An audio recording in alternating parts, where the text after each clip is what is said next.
Welcome to Unleash Your Inner Goldilocks, How to Get It Just Right. Thank you so much for joining us for another exciting and impactful conversation. Today, we are going to be talking about transcending trauma to find your purpose. We all go through different kinds of traumas in our life, and what might be trauma for one is not to be judged by anybody else. And how do we deal with our trauma and make sense of it, grow from it, and transcend it to find our purpose? That is going to determine how well we get to live our inner Goldilocks. We need to find that right balance. How are we going to find it? What are the support systems we need to be able to transcend? Those are some of the conversations we are going to have today. But you are going to love my amazing guest today, Nafsheen Luhar. She comes to us by way of India, Kenya, and the United States. And I am going to have her share with you her life story, but to encapsulate it, she went through terrible, tragic trauma as a very young girl. And she's had to have the courage to make sense of that, rise above it, and overcome what she was put through. Remember, what happens to us don't define us. It defines the people who did that to us. She has been able to overcome it. And today what she does is she coaches. She's a photographer. She's an artist. And she's a trainer. And what she does is she helps others transcend their trauma and beautifully captures it through art as an amazing gift of transcendence. So please welcome Nafsheen Luhar to the conversation today. Hello, everybody. I'm so grateful to be here. Thank you so much, Kasturi, for this amazing opportunity to share my story. My pleasure. So as we get started, Nafsheen, I would love for you, to the extent possible, share your journey of how you got to where you are today and what it took to get here, because it's not easy. Not everybody makes it. Absolutely. Thank you. So I was born and raised in a traditional Indian Muslim home in Kenya, the youngest out of 4 girls. From when I was born until age 4, my childhood was pretty normal.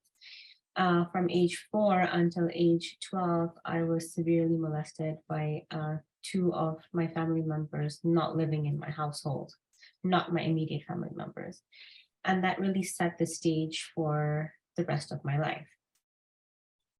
I had learning disabilities. I started to gain weight at a young age because every child's body reacts differently to trauma, and mine reacted by gaining weight as protection for myself.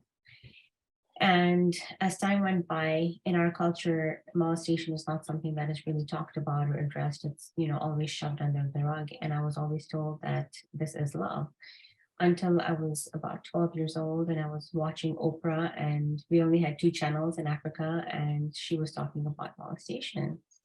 And I realized that what was happening was wrong, and I had to put a stop to it. So I created distance between these people and I. And by now I was already, as a 12-year-old, severely obese. I had a lot of body issues, self-esteem issues. I was the only one in my family who was obese. And so now at 12 years old, I had no idea on how to process this pain. And the only thing that I knew to do was to self-mutilate, because I needed a physical wound to attach to my internal wound. And so, as graphic as that is, those wounds actually helped me survive. If I didn't know how to deal with that pain, I may not be here, because that gave me some sort of an outlet. Although it was harming my body in some way, it was just an outlet for me to get through what I got through. By the time I was 19, I was in this really dark hole, but nobody outside of me would know this. I was very friendly to, my classmates, and I was popular in school and all of those things. But inside, I was just a very lonely person. At 19, my dad passed, and that transitioned us from Kenya to here. And even here, although I have a lot of family members here who are like, you know, in the modern world and society and all of that, my body was still judged because for an Indian girl, you're only considered beautiful if you're light skinned or skinny. So I wasn't accepted back there. I wasn't accepted here. And I feel like the people who should have accepted me most never did. And so I couldn't accept myself for who I was. And I was constantly living in this space of not being myself, right? Not knowing who my true authentic self is. I was codependent, did everything for everybody else, lived outside of myself. And after my dad died, we came here, and I was taking care of my mom. So for the last 25 years, I've been doing that. And I did what a good Indian Muslim daughter is supposed to do: go to college, get a degree, get your 9 to 5, buy your mom a home, do all the things. So by the time I was 36, I was at my highest weight, which was 370 pounds. I was completely living outside of myself. I got a 9 to 5 job that had nothing to do with my degree or my passion, which was creativity and photography. I was doing a technical 9 to 5 job for Apple. And at 36, I was diagnosed with uterine cancer. And so that cancer was one of the best things that happened in my life, but also a result of all the trauma I carried from childhood because it was in my uterus as a result of the sexual trauma.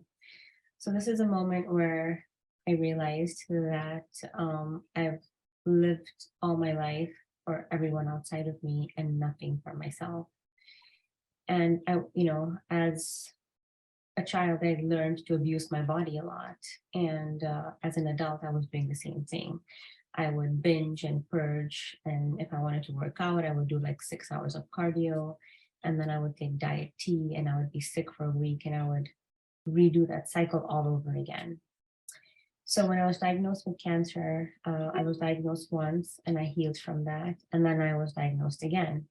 And this time it was much more aggressive. And this was that breaking moment in my life where I was sitting at home alone and 4 weeks away from surgery and trying to figure out, like, I have done nothing in my life to change anybody's life. I have nothing to show of my life. And I might just very well be at the end of my life here.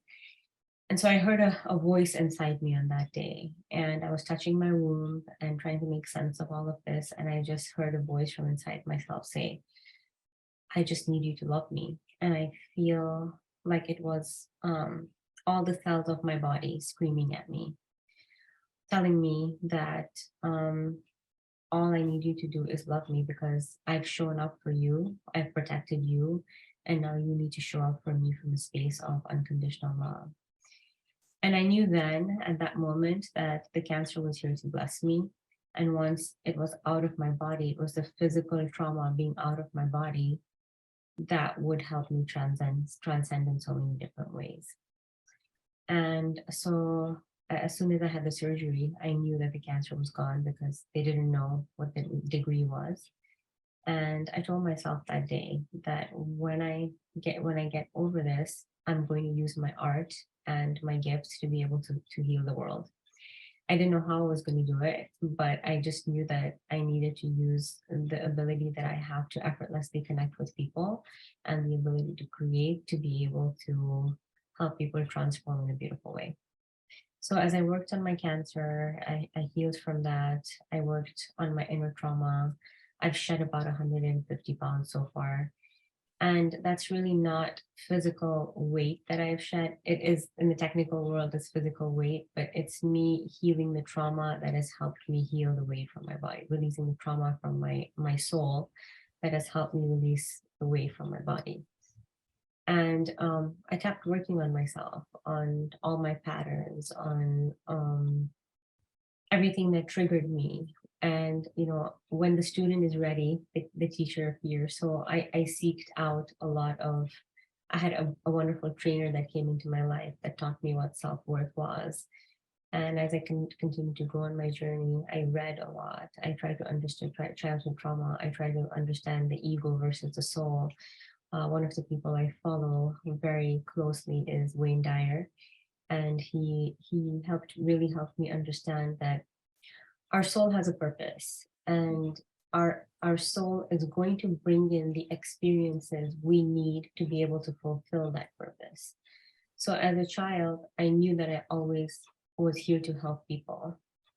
Well, if I needed to help people, I needed to learn how to help myself. So I had all this trauma that I needed to heal so I could use those experiences to then heal other people. So this is where I'm at. I started speaking, sharing my story.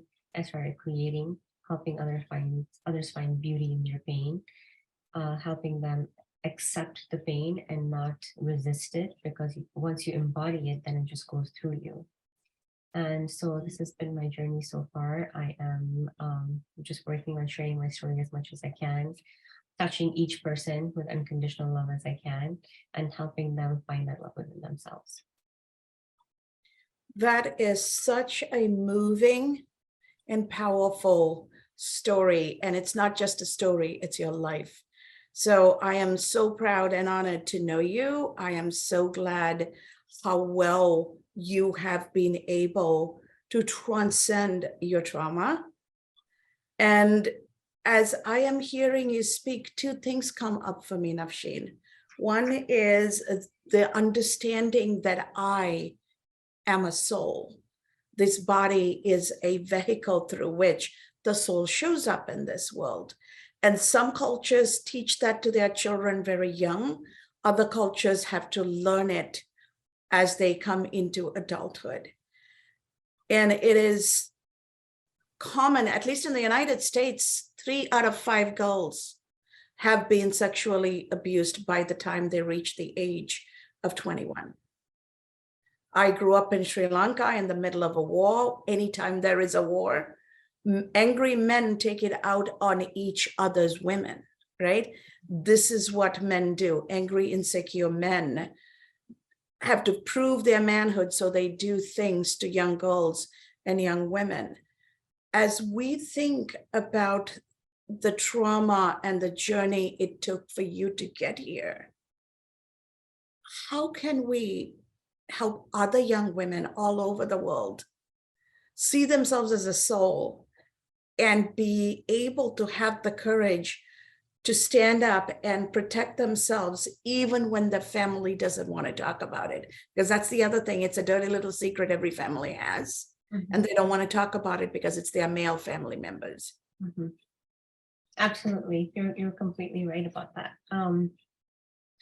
So I feel like coming back to my journey and answering this question is that I never had a safe space, and I was never taught that it's okay to express myself no matter how I'm feeling, especially when it comes to our culture. And for women to be able to speak their truth is a very, very challenging concept for people to grasp. Here in the Western world, it might be a little bit easier. But if we educated girls, if we educated women and created a safe space for them to say that it's okay for you to always say how you feel, have a voice, I think that would be like really, really important, especially in the young years when you're raising your daughters and raising your nieces or raising your sisters. It's really, really important to create that safe space for them to know that no matter what they feel, they can always speak it. In my teenage years, this was the hardest time of my life, having been through abuse, is because at that time, our bodies are developing, our feelings for the opposite sex is developing. We start to have like crushes and all that stuff. And when our body has been violated in such a way, it's such a confusing space to be at that time. That is the time in my life where I feel like I needed the most support. I would love to be able to create a space just for teenage girls who have gone through abuse, for them to be able to understand that nothing about, because I felt dirty, I felt incomplete, I felt disgusted within myself, I felt like something was taken away from me, that I was unworthy. So to be able to create a perhaps maybe a facility or a group or something of that sort, where just teenage girls who need to be able to come to a space to want to understand their body and to understand that nothing was actually taken away from them. It was just a situation that they had to go through to be able to transcend life. If I had learned that in my teenage years, the rest of the years would be a lot more different for me, because I wouldn't have eaten myself to death, almost like hating my body. And so I feel like in order to help women, especially young women, to transcend abuse, especially sexual abuse, we have to create the environment for them to first understand it and then not to be able to embody it in their body as trauma like I did. So in the shortest way I could give this answer, I would say that just a space where women can express themselves, because in actuality, if we're not expressing ourselves in our authenticity, we are suffering and carrying that trauma within ourselves. If we're learned to express at a young age, then everything is out, we get everything outside of our body. Mhm. And that's powerful. That's a very powerful ask, right? And it's going to take investment by grown adults to invest in young girls. One of the things that occurs to me as we have this conversation is we always ask the person who's been victimized to find it in themselves to transcend. What about training the mothers to see the signs? What about training the sons and the men in the family to be real men? Because real men don't do this. Insecure men who feel incomplete, men who don't feel man enough, do this to make them feel macho, right? So what do we need to do?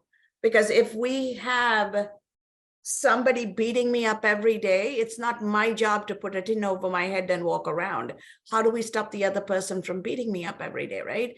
So what can we do as a society for men to realize this is not okay, and for mothers to spot that this is going on with my daughter? Because that's a hard conversation for mothers and daughters to have. Right, right. So, growing up, one of the main things I had resentment against was, why didn't my parents know where I was at any given time? Why were they not watching me at any given time? Because these were family members that did this to me.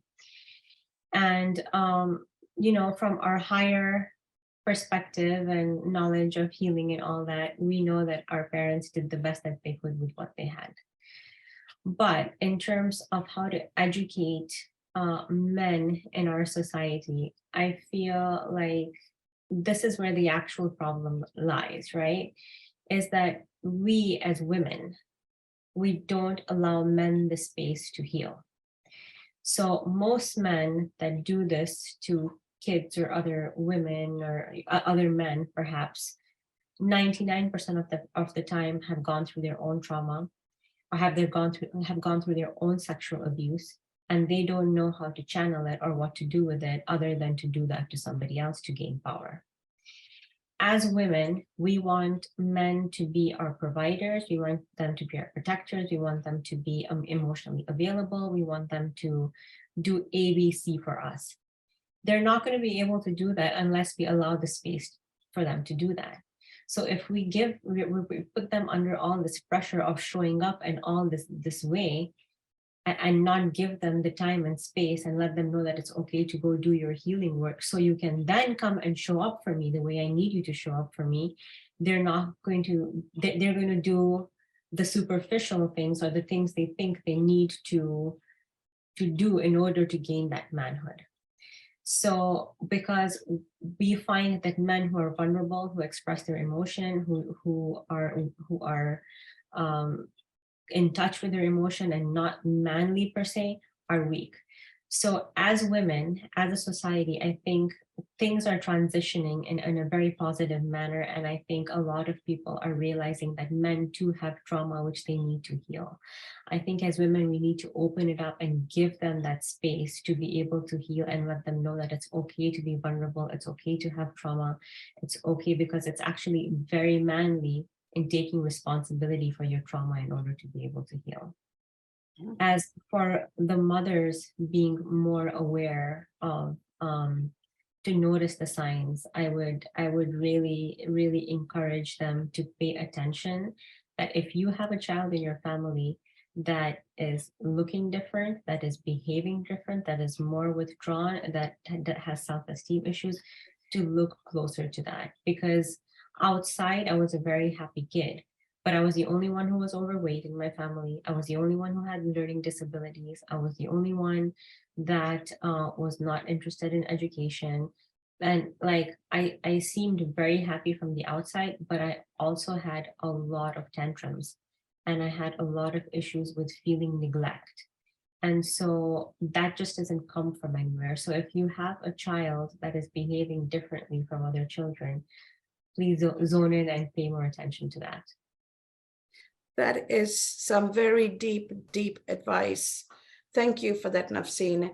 As you are talking about men and trauma and men needing time and space to heal, as well as get in touch with their softer side, I spend a lot of time and do work with men to get in touch with their femininity. Mm-hmm.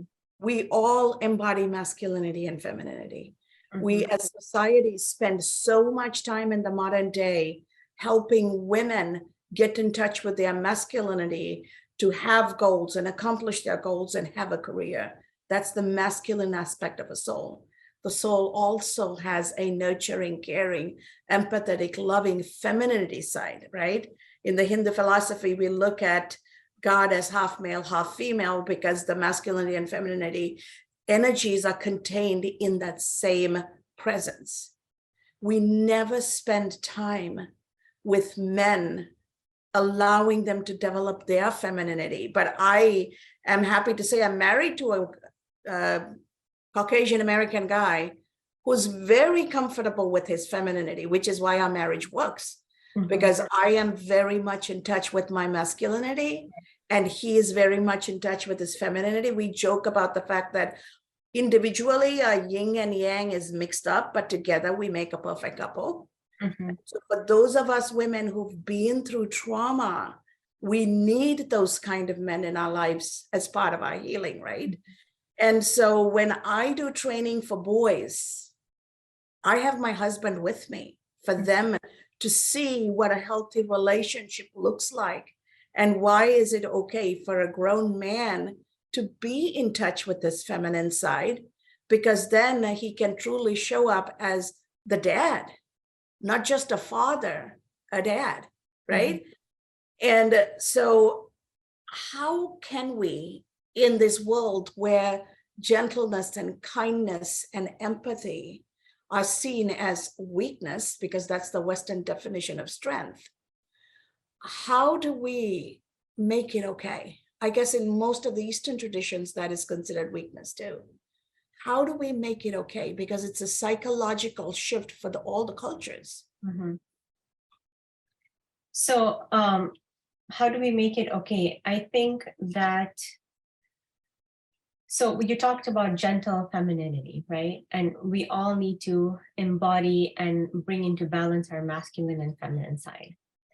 So as if we look at history, life has been generally been, we're always told that you have to push and push and push. And if you work hard, then it's going to be better. And if it's not better, then you need to work even harder for it being better. But as we've seen it doesn't work that way. That's an old paradigm that is very much in the masculine energy, that is ego-driven, that is hierarchy-driven, that is pride-driven, that just doesn't work for us anymore. I think that the way that we need to help men and women be in this balance is to choose the path of embodiment and not resistance, and self-reliance and resilience. So by that, I just have a little example of my mom. She went through a very, very challenging life in her marriage, and she had to give up a child for adoption. But and very difficult things in her marriage. But to this day, I have never heard her complain. I have never heard her say that this should not have happened. And she's just like, I took everything, I'm grateful for everything, and this is how it needed to be. And technically that would seem very like a feminine, codependent, very timid response. That's what I thought my whole life. But as I did my inner work and my journey, I saw that that was actually the best thing that she could do, because she didn't resist what was happening. And we have to teach men and society and all of us really to not resist what comes to us. In that resistance, we create a balance of neutrality, of like viewing the situation and things just as they are happening by not fighting with them. And so in when we see things as neutrality, we can bring the balances together in order to make the best choice and the best decision to be able to bring our masculine and our feminine in balance. It's through radical acceptance, through least resistance, and through resilience, we can be able to bring both of our sides together. And the feminine can embody the masculine by having that power, and the masculine, when they're accepting, they can embody the feminine side. That is my take on that, and that's what I try to do to bring the masculine and feminine within me. That is a perfect message for why this program is called Unleash Your Inner Goldilocks. How do we balance our masculinity and femininity? How do we balance our long-term and our short-term? How do we balance the here and now and the future plans, right? So all of these balancing acts go on in life. This has been an amazing, moving, and deeply meaningful conversation, Nafsheen. How can folks get in touch with you if they want to work with you, to talk to you, to heal with your help? I'm everywhere. So my website is nafsheen.com. I have an Instagram, nafsheen.luhar. I have LinkedIn, Nafsheen Luhar, and I have Facebook. And I also have a TikTok channel and a YouTube channel with both my first and last name. Thank you. Thank you, Nafsheen. I am going to open this up for one question as we go in towards closing the program. Go ahead, Ceci. Any thoughts, anything you want to share? Yes, thanks so much, Cass. Nafsheen, what an incredibly inspiring life journey. I'm curious. You experienced all this at a very young age, and so how did you change the narrative? How did you find that from a space of darkness? How did you find that confidence, courage, and strength to pivot and be who you are today? Incredibly confident, so sharing of your experience and wanting to, as you said, heal the world. I love what you said about beauty and being. So I'm curious, how did you find that strength? Where did that courage come from? I feel like when you don't have an option to be strong is the only option that you have, right? And so I think one of my most transitioning times was when I went through a very, very difficult breakup in 2019. And that breakup was the best love I experienced, but also the most difficult. And when that ended from my life, when this person exited my life, I was put in a place where I came to face with my actual reality. Like all my patterns in my life were very triggered. Abandonment, codependency, all the things that kept repeating in my life. And so this is the time I took, and I'm like, I am very, very tired of suffering. So what is it that I am doing that is bringing all these things in my life? And this is when I started to sit alone in 2020, actually, the year of isolation. And I started to dissect everything. I actually had a great job 2 days before lockdown, and then the job was taken away from me. And I'm like, what is happening? So at that time, I was called, and I felt like the divine was saying, you're capable of anything. Sit alone and look at everything that you need to look at to get rid of, so you can be your best divine self. And one thing that really, really helped me a lot was speaking and sharing my story. The first time that I did that in a group of 25 women, there was not a single a dry eye, and I knew then that I had to share my story, even though like family wise it was very, very taboo to talk about my molestation. I knew that I have to keep speaking this, because the more I speak it, the more I heal. So now when I'm sharing my story, there's no pain associated with it anymore, because it was here to serve my divine purpose. And the more I share it, the more I heal other people, the more I heal myself. And it's just a process of continuous transition. There's no transition and transcendence. There's no every time I get triggered and I have a problem, I look at it and I go inside it to find out how I can heal this, so I can use this new experience to heal another person. You never really reach the end of the journey. We're always growing in so many different ways. There's always something to heal. There's always something to work on. So I've embodied whatever comes to me. So that's where I get my strength from now. Thank you. Thank you for that wonderful question, Dr. Sasi. And Nafsheen, love how you were willing to be vulnerable and have this conversation, because we can help others, both men and women who have been through trauma. And I love the final message you gave. When you have nothing else, the strength finds you, right? Because there is nothing else. Right. And there is a little bit of faith in there. There's a little bit of hope in there. All of those things come flooding. And ultimately, the reality is, when we give voice to our trauma, we give voice to our soul. Absolutely. And that is what starts the healing. So thank you for having the courage to have that voice, to share that voice, and show others the importance of embracing that voice. Because ultimately, that is what we are trying to do at Goldilocks here. So every human interaction is our opportunity for transformation. Meet the different people, learn from their vulnerable journeys, and embrace your vulnerability, because in that is your transformation and your transcendence. Thank you. Just one last thought that I want to leave everybody with is that sometimes when you're in a dark place and you feel like you've been buried, you've actually been planted. So love the dark place that you're in. Beautifully said. Thank you very much. And go out there and transform lives. And in the process, heal yourself and transform yourself. Thank you so much.